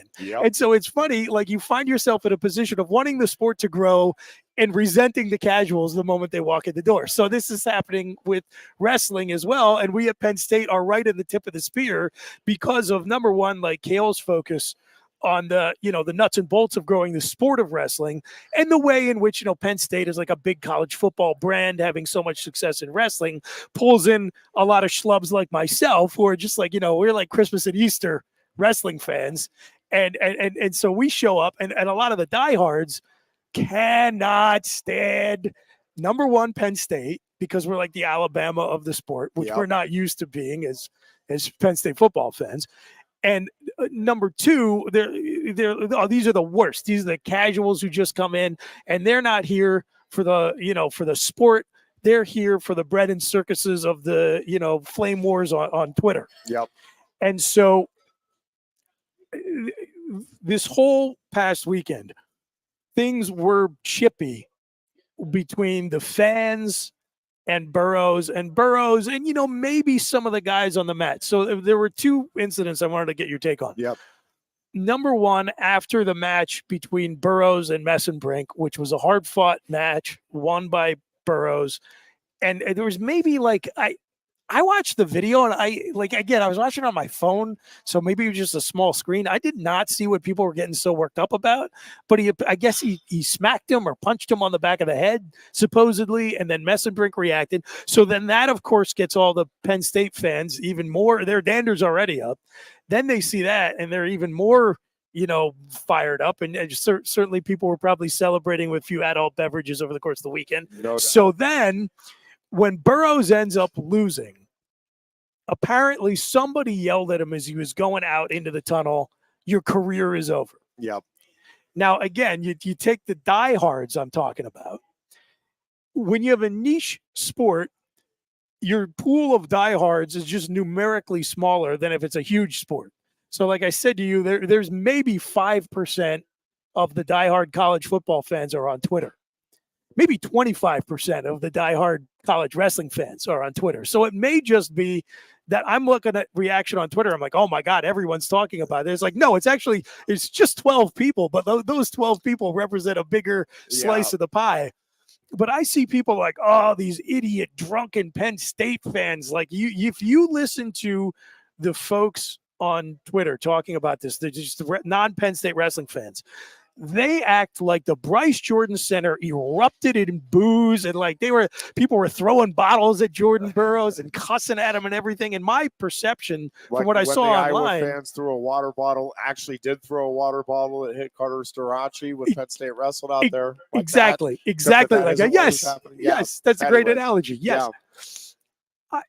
My takeaway looking at it online, again, I'm 100%. I am super biased in favor of Penn State.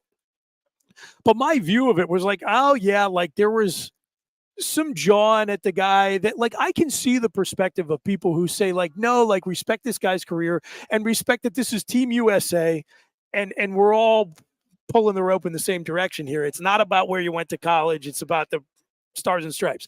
I get all of that. On the other hand, I can look at it and say, like, FA and FO, right? F around and find out. Like, Jordan Burroughs clearly had no problems firing the initial shot on that broadcast and then taking part in the give and take afterwards. So you know what? Like, if you were going to talk a lot of smack and then you don't end up walking off atop the podium at the end of the weekend, like, yeah, you're going to get a little bit of that. And on top of all of that, my perception was that there were some fans who got really into it and said some stuff to him that you can either approve or disapprove of. But I did not get the sense like it was the whole arena or like, oh, like these scumbag casual Penn State fans like showing up, half in the bag, ruin the weekend. So, like, I'm just curious about what your take on all of it is. Yeah. So there's a few things to unpack there. Let me start with this. One of the things that I think a lot of fans and a lot of folks in the media are guilty of, and me included, over the years, definitely me included, is you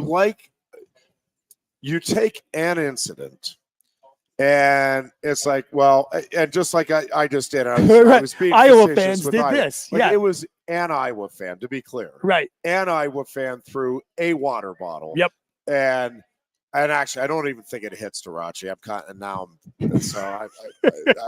It might have, but it was, so whether it did or not. It might have been one of their quarterbacks in that case. One incident, yes. Again, my experience in Iowa has been over, just to go back to that for a second, because I don't want to leave. I really don't want to leave the wrong perception. I have had nothing but great experiences. In right. Iowa. Those fans, they are passionate, but they are knowledgeable. They are appreciative of greatness in the sport, and their administration is as good and easy to work with as any in the country. Their radio play-by-play guy for wrestling, Steve Grace, and Mark Ironside, are fantastic, fun to talk to. Do they make you pay for a media parking pass? Great family guys. They do not, and I've never had my car towed. Do you know who does? Just as a quick aside, every opportunity I have, I put Minnesota on blast. Is that right? Minnesota the University of Minnesota made us pay for a football media parking pass.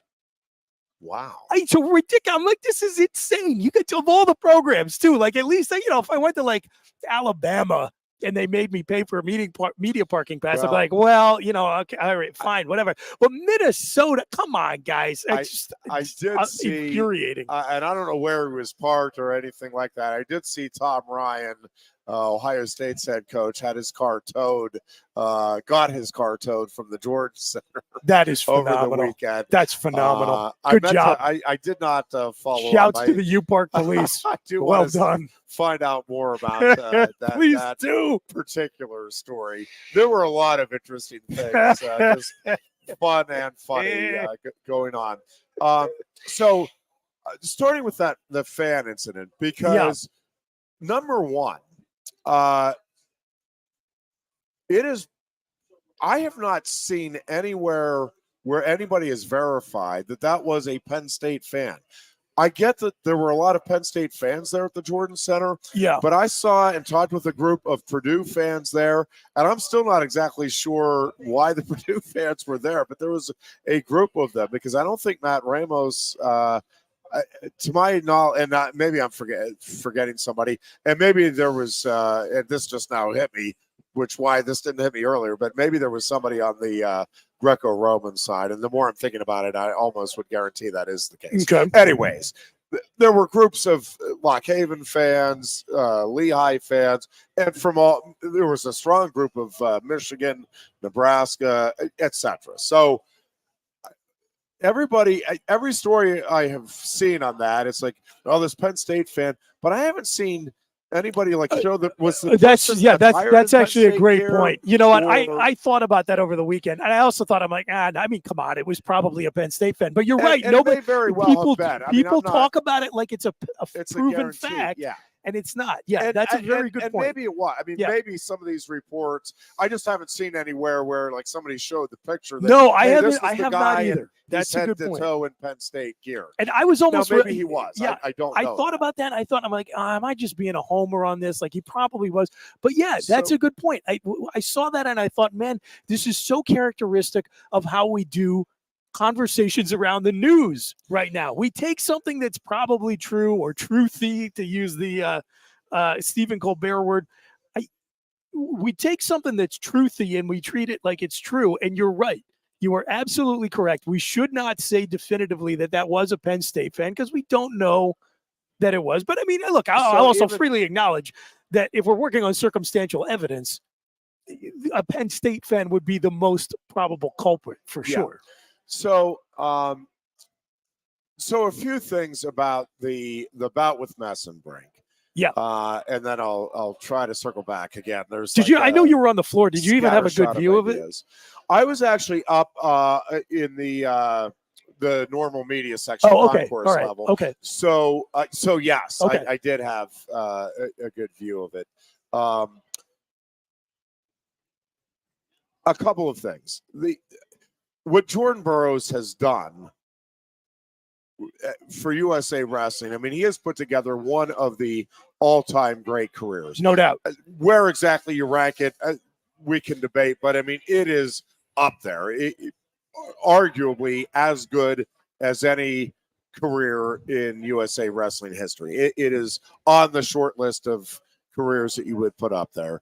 And he has been a tremendous representative, has done things, at least to our knowledge, the right way, has conducted himself fabulously, all of it, to my knowledge, and everything I've seen. I mean, I've always been a Burroughs fan. So that being said, sports are emotional, and folks root for their teams, their individuals. This happens in boxing. Like, you can respect a guy's career and root like heck for him to lose because he's facing your guy or your team. Yeah, ask anybody who's a can- fan of a non-Patriots AFC Yes. East team for the Yeah. last 20 years. So, Sure. and if you beat Tom Brady and that's his last game and he's walking out of the tunnel and you're like, that's the end of your career. To some degree, it's like a show of respect, right? It's like, I mean, I get in the moment, it's not feel like it, but it's like, yeah, we want your career to be over so our guy has a better chance moving forward, even if our guy just beat you and did end the Yeah, and if right before the game, Tom Brady was like, yeah, the Jets stink, and I'm going to pass all over them this weekend. So, you're like, yeah. So it is. So again, it is emotional. It's emotional, certainly for the athletes. Again, I don't know if people truly understand and appreciate. I don't know if any of us truly can understand and appreciate if you haven't gone through it. The sacrifice that it takes to get to that level of time, money, energy, literal blood, literal sweat, literal tears. Like it is as grueling and physically and mentally challenging of a sport as there is. I would argue it is the toughest, both mentally and physically. So it is, wrestlers talk all the time about the grind. It is a grind day in and day out to make yourself a better person, to endure the physical and mental rigors that come with the sport. So, and wrestling fans are, as you said, it is a small group. It is a passionate group, and they get into it. So it is emotional. Mark Manning, who was in Burroughs' corner, is as emotional a coach as there is. He is as invested into his wrestlers as any coach out there. And not that you have to be demonstrative to be passionate about it, but he is. He's both. So all of that, I think, comes into play. It is also true that while what Jordan Burroughs has done is truly remarkable and should be appreciated by all Americans, that some of his tactics are viewed as suspect at best. And the whole thing with the pulling up the socks, and I'm going to take my time getting back to the center. My take on it, I don't think people were booing Burroughs. I think they were booing the actions. Now, you can say, oh, you're splitting hairs. Maybe I am. But I don't think they were booing like, hey, Jordan Burroughs, you're a bum. It's like, hey, dude, get back and wrestle. It doesn't matter who you are. We're not paying to come watch you pull up your socks. Go wrestle. And so that, to me, and I think evidence of that. So I thought it was really interesting. And the whole idea of, well, you can't or shouldn't boo one of the all-time greats. Just the luck of the draw and the way it worked out. I mean, Burroughs was wrestling Penn Stater after Penn Stater after Penn Stater. You're in the home of Penn State.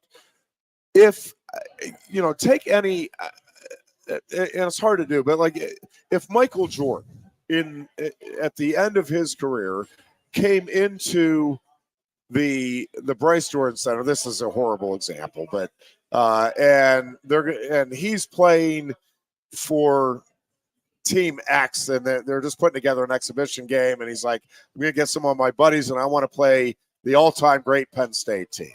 I know. Stay with me just for the purpose of the analogy. But the God help the all-time great Penn State team, let me tell you. The Jordan Center fans are not, I know, that's why it's a horrible analogy. But the Jordan Center fans are going to be rooting like heck against Jordan. I got bad news for poor John Amici. And for the Penn State team.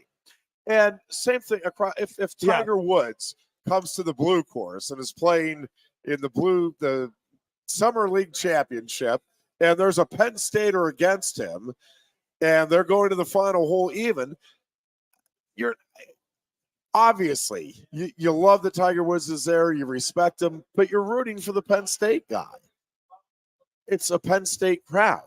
So I just don't buy you can't boo, especially again when some of the tactics that were going on. Now, I get that Mitchell Messenbrink was doing some things too that rubbed people the wrong way that are watching it objectively. I truly did not see anything that I thought was like, oh boy, come on, Mitchell, you can't be doing that. Did he hang on a couple of seconds too long? The last one that seemed to cause the great frustration where Burroughs is like, I've had enough. I don't think Messenbrink heard the whistle. Maybe I'm naive, maybe I'm wrong, but he also wasn't driving. Like he was holding. Yeah. And I get it. It's irritating you, but Burroughs reaches back and slams the head down. To me, that was a tremendous overreaction by somebody who, again, has the match in hand. Now, you can say, all right, well, Messenbrink's playing all these gamesmanship games when the bout is already decided as well, like accept your loss. Fine. We can have varying opinions on it. That's fine.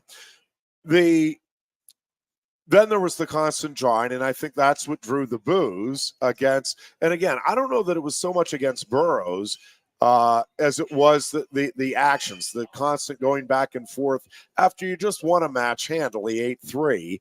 And then, going back with it looked like Burroughs was chirping at Casey Cunningham. It looked like he or Mark Manning were chirping with the fans as they were walking. And which, by the way, I don't even really have a problem with. If that's your personality and that's you're kind of like, you run hot, emotional, and that's how you want to be, like, that's fine. Yeah. But just understand that when you do that, you then invite the attention that if you don't back it up on the mat, like the people you were talking to before, they're going to let you know about it on the way out. Because of the emotions of that, what I was really expecting was when Burroughs came in then for the matchup with Nolf. I really did think there was a pretty good chance we were just going to hear this chorus of boos, and that everybody, because of the actions throughout the match and at the end of the match, and because of the exchange with Bo Nickel and Carter Starachi, I thought there's a pretty good chance that, man, when he gets introduced, he's going to be booed. If you were there and you have a different perspective, you tell me. But I took my headphones off because I really was listening for it. I would say it was about 90%. I would say it was about 70% polite clapping. Yeah. 20% rousing cheers, and maybe 10% boos or silence. Like, there were boos there when he came in for the Nolf match, but like not anywhere close to a majority. I mean, it was overwhelming clapping. And then, Nolf gets introduced and it's wild cheering. I mean, sure.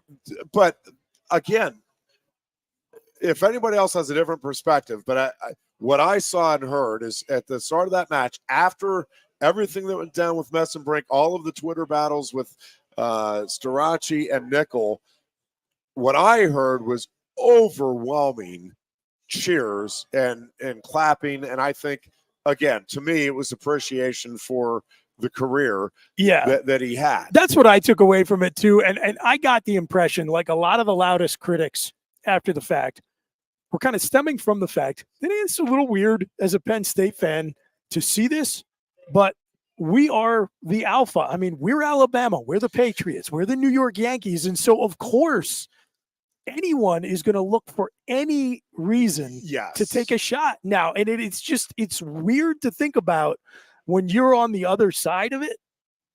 But that I think a lot of it is that it's like any opportunity to take a swing at the king, we're going to do it. And I think that's what drove a lot of it. Like again, just the tone of the criticism. Like you would have thought like people rolled in here and there were guys in like denim suspenders with no shirt on, like with a big, straw grass coming out their mouth, drinking from a jug with 3 X's on it, all cussing out Jordan Burroughs as he walked off the mat. And I'm like, I really think, like you said, I got the sense it was maybe like 10, 15% of the crowd. And again, when you're somebody who has been talking a lot of smack, like what did you expect? Yeah. And again, during the Messenbrink match, again, the antics, there were a lot of boos. But again, to me, it was, hey, come on, just wrestle. Sure. Let's stop. And again, I've read and I understand the arguments that the gamesmanship, if you believe that's what it was, and I do, with Burroughs and the Sox. Do I think there was some gamesmanship going on with Messenbrink as well? Yep. I absolutely do. Yeah, okay, again, all it's part fine. of the sport. You're both trying to get in there. And the crowd's going to react. And listen, at the end of the day, Burroughs dominated the match. So, if you're on the Burroughs side of things, it's like, well, he won handily, so you got your way. I will say, so my perspective is that was kind of in the moment of that match with the things that the fans were reacting to, the things that were going on in that match. Mm-hmm. I thought then, to a very large degree, the fan base, and I truthfully was a little surprised by it, pleasantly so, but a little surprised by it. I think the fans put that away, and it's like, all right, fresh start here, applauded the efforts, and then, yes, resoundingly roared their approval of Jason Nolf's big upset win, and acknowledged their conquering hero.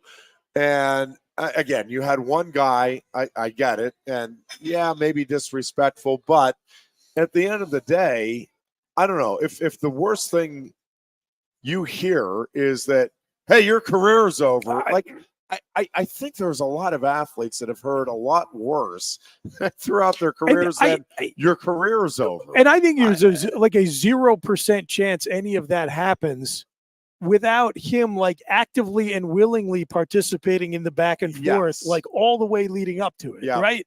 So that to me was that at the end of the day, that's my ultimate takeaway from it is that I have to admit, or I have to assume that for his part, he knows that, some people, like, that's just their style. And I don't have a problem with it, other than to say, if you were going to be that way, please do not come crying to me when you catch it back if you lose. And I haven't heard, and to be fair, I have not heard a single word come from Jordan Burroughs about it. It's just from other, again, like, I'm clearly like people who are fans of other collegiate wrestling programs that are not Penn State. So anyway, that was just my takeaway from it. I think there was a lot there, and again, everybody's going to have their own opinion, and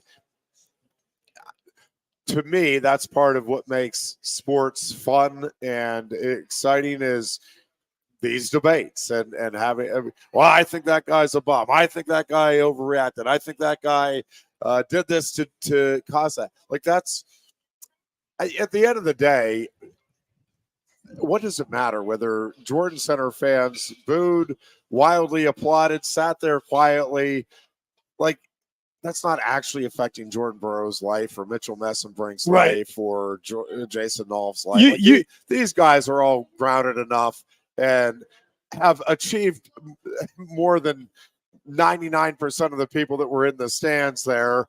Like, your gut reaction. What do you care? Your gut reaction. If that Nolf match goes the other way, do you think Dake still wins? I do. Yeah. I don't know. Kyle is just. I've just never seen that I remember anyway. I don't remember seeing somebody that is so hard to score on. I mean, there have been some guys like Aaron Brooks is going to be really tough for folks to score on. But for crying out loud, we had a high school kid, Mirasola, that got a takedown on him. Oh, so, right. Now Mirasola, by the way, is legit. That dude does not look. He looks like he is going into his final year of college, not his final year of high school. Both skill level and just physical build. Like, that dude is the next in the long GMO's line Ironhead generational talents. But I mean, Brooks is going to be tough to score on, though. I think at the Olympics, he's just so good with those hips, so powerful. But Dake is just, I've just never seen anything quite like it. And I know there have been some matches where guys have racked it up against him, but they're few and far between. And it makes those matches all the more impressive because generally when he's on, like, it doesn't matter how good you are, you're just not getting to his legs. It's amazing. All right, we'll take a break here. Be back to wrap things up for this Tuesday edition. This is the Lion Country Kia Goon and Ironhead show. We are coming to you from Quaker Steak and Lube, where the all-you-can-eat wing buffet is underway. We're coming right back with more on Sports Radio 98.7. Coast into fall with a new Kia from Lion Country Kia. Right now, get a 24 Kia Seltos for 5.25% APR for up to 48 months. A new Sportage plug-in hybrid at 0.9% APR. Check out our 23 Sorrento hybrid for as low as 4.5% APR. And don't forget, all 2023 and 2024 Kias come with a 10-year, 100,000-mile limited warranty. Stop in and meet with one of our sales experts today and coast into fall at Lion Country Kia. We want to see you in a Kia.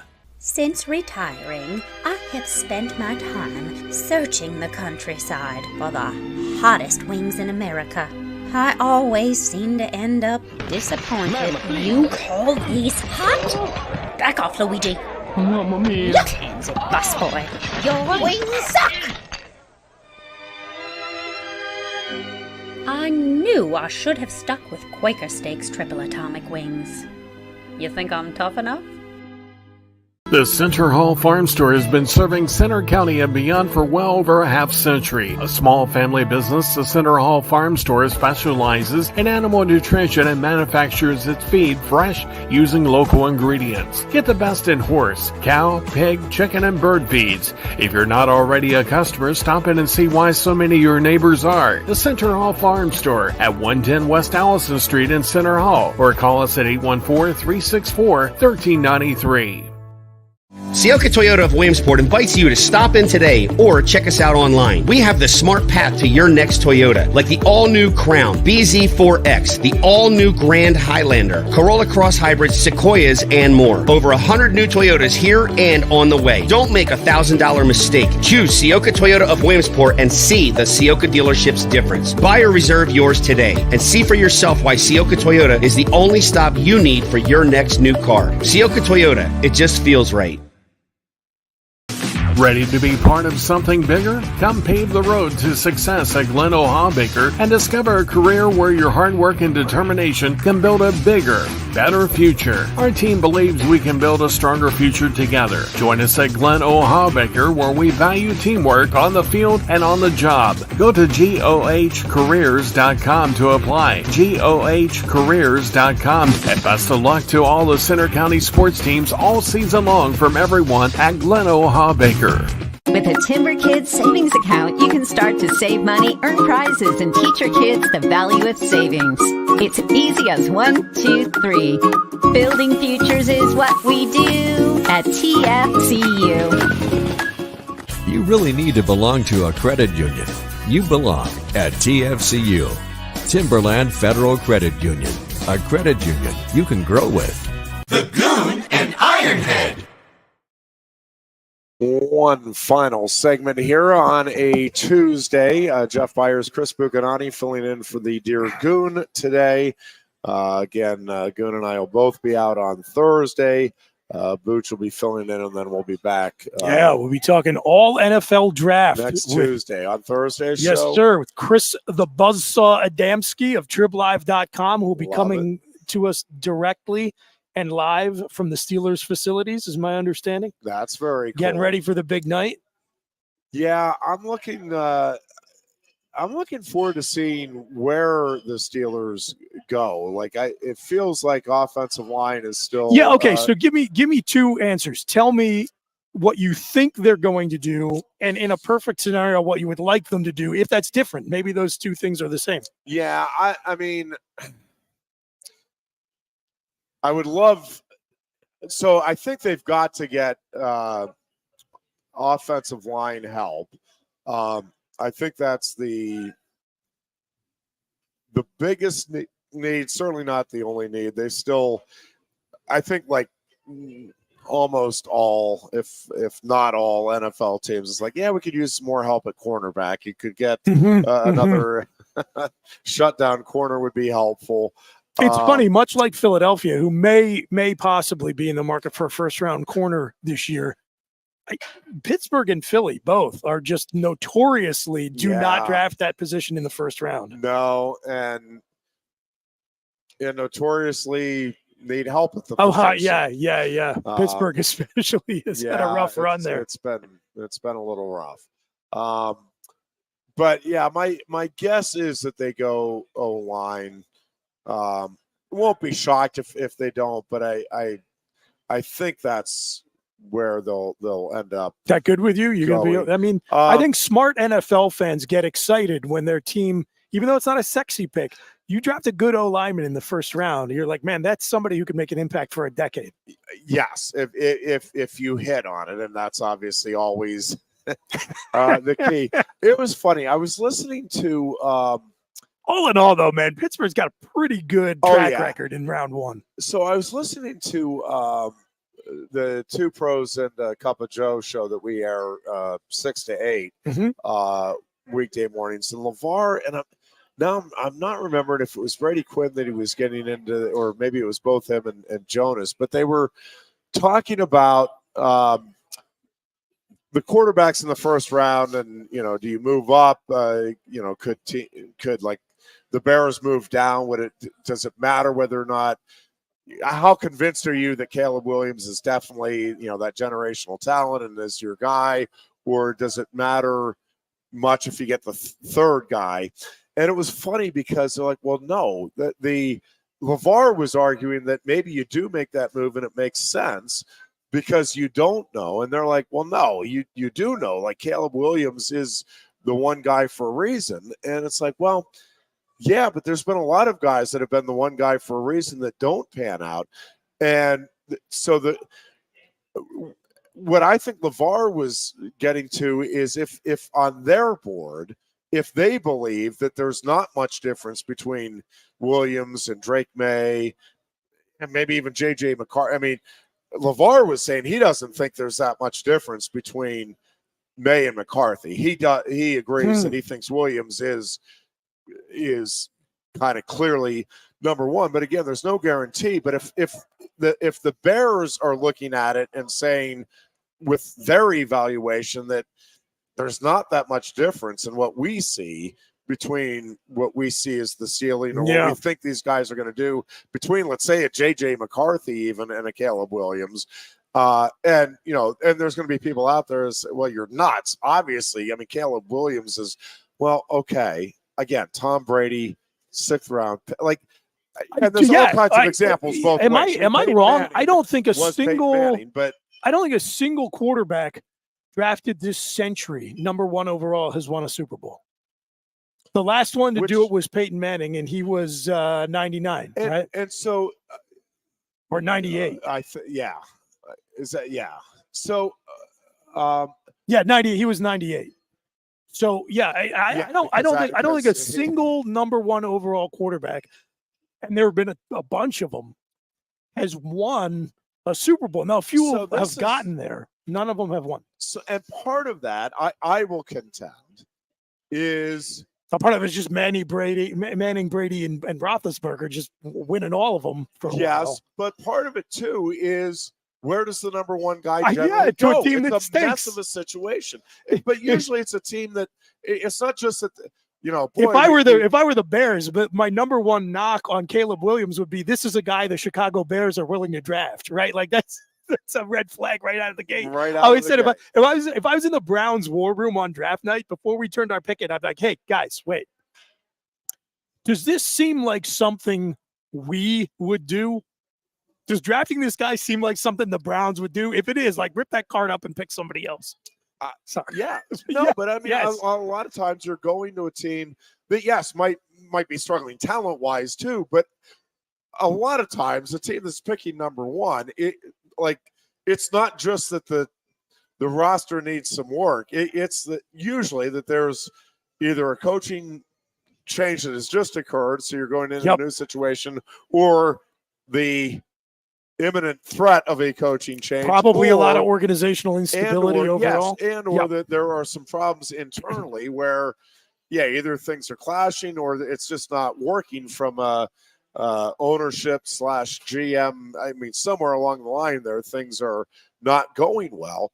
And again, football being the ultimate team game, a good quarterback is key, but again, you can have Dan Marino and not win Super Bowls if you don't have the other stuff lined up. Yeah. And you can be,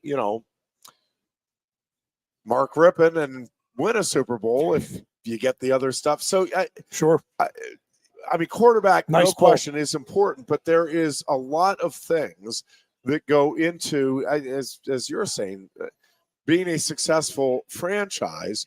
And sometimes it's about getting that right fit where the coach and the quarterback are on the same page and it takes off. But, we've seen, and obviously we'll never know, but, if Tom Brady went to pick the Arizona Cardinals, like how does that turn out? If he goes to the Cleveland Browns, again, we'll never know. I mean, to some degree, you say the cream rises to the top, but again, in football, no, I promise you, he would have stunk if he went to the Browns. Well, it's the ultimate team sport where you need coaches that are putting you in the right position to give your team a chance, but you have to have. Again, you don't have to have great at everything, but you've got to have great at some other things and competent at most other things. Yeah. And so I think it was Brady and Jonas were like, it's preposterous to think that you wouldn't take Caleb Williams when you're trying to turn your franchise around. And I'm like, I don't think it's preposterous. And you don't know what their grading is showing. And not every team's grading is going to show the same. And I was on record as saying I thought they should have just totally bypassed the quarterback question this year, rolled with Justin Fields, and collected a king's ransom to get that number 1 pick. But I'm not a huge Caleb Williams believer. Like I said, I can't think of another time when my view of what I think this guy is going to end up being in the NFL and what the scouts' view is of his value has been farther apart. So we'll see. What we saw this season, and again, I have given up on the predicting one way or the other on any of these things because there's just so many things to factor into it.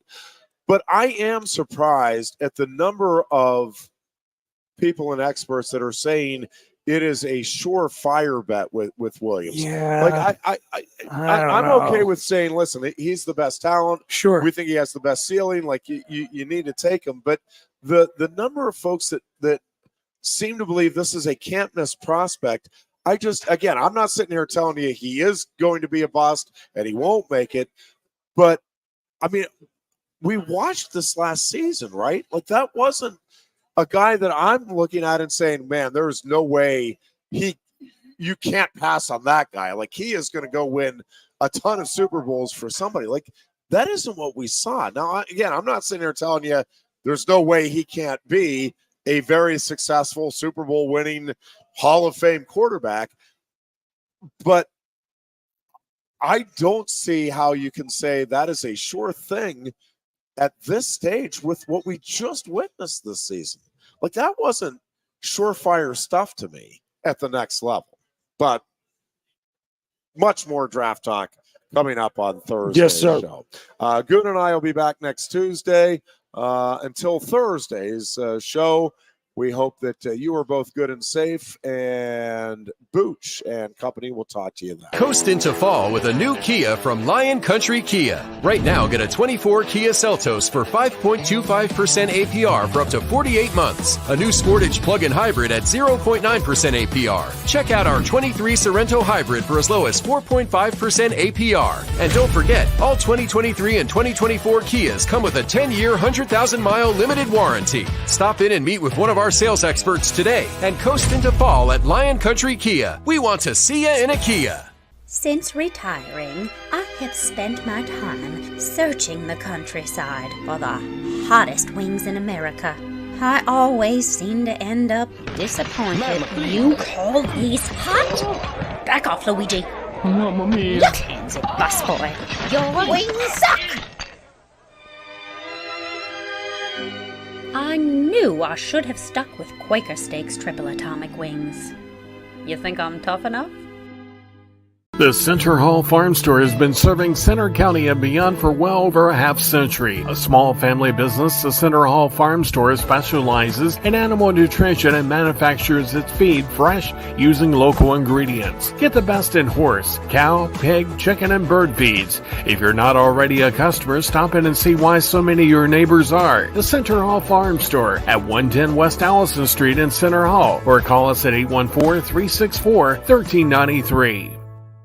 Sioka Toyota of Williamsport invites you to stop in today or check us out online. We have the smart path to your next Toyota, like the all-new Crown, BZ4X, the all-new Grand Highlander, Corolla Cross Hybrids, Sequoias, and more. Over 100 new Toyotas here and on the way. Don't make a $1,000 mistake. Choose Sioka Toyota of Williamsport and see the Sioka dealership's difference. Buy or reserve yours today and see for yourself why Sioka Toyota is the only stop you need for your next new car. Sioka Toyota, it just feels right.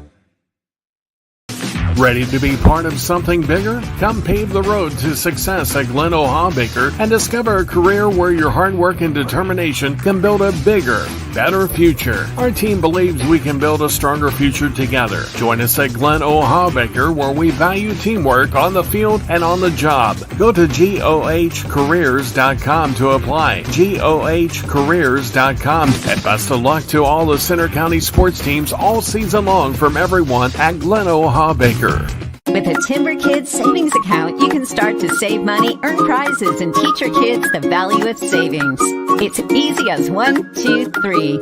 Building futures is what we do at TFCU. You really need to belong to a credit union. You belong at TFCU, Timberland Federal Credit Union, a credit union you can grow with.